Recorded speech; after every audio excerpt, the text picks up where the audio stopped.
My circumstances were white. White on white.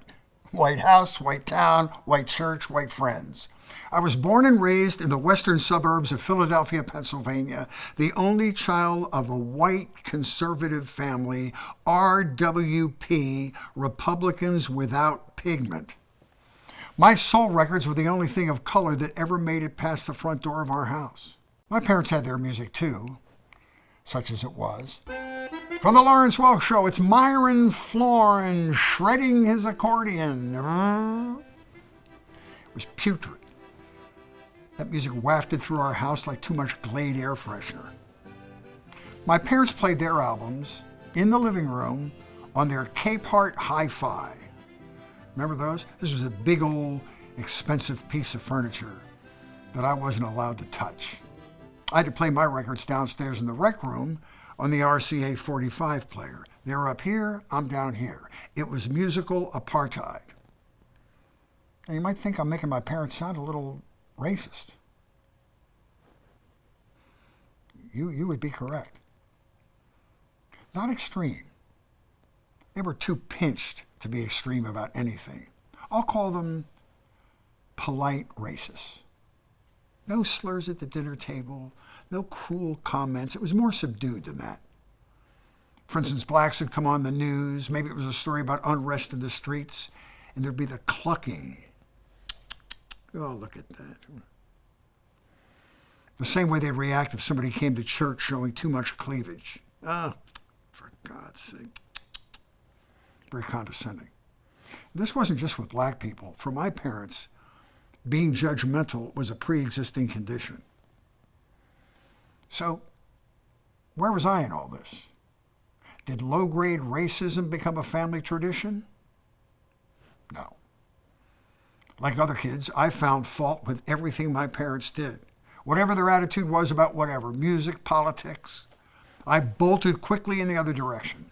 They hated it because I would judge them for being judgmental. You gotta remember, we lived in a cocoon. There were no minorities in our neighborhood, none in my parents' social circle, none in my dad's business associates. It was a vacuum. That's why I have to be really careful about calling my parents full-on, out-and-out racist, because honestly, there was nothing in my parents' daily lives that forced them to confront their true feelings about race. Never discussed it, never came up. Race was never in their face. Now, does lack of exposure turn people into racists, by default? It's a really good question. But wherever they stood in their heart of hearts, and I'll never know, I did notice little improvements over time. For instance, I'd watch American Bandstand every weekday afternoon, 3 o'clock. Many times, Bandstand was white teenagers dancing to black artists. And I'd be transfixed, sitting a foot in front of the TV, watching Chubby Checker and Little Richard and the Drifters. Whoever had a hit at the time had to do Bandstand, right?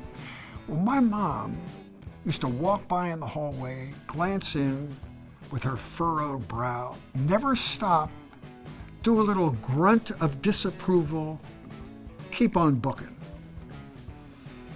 Eventually, though, there was a little bit of a thaw.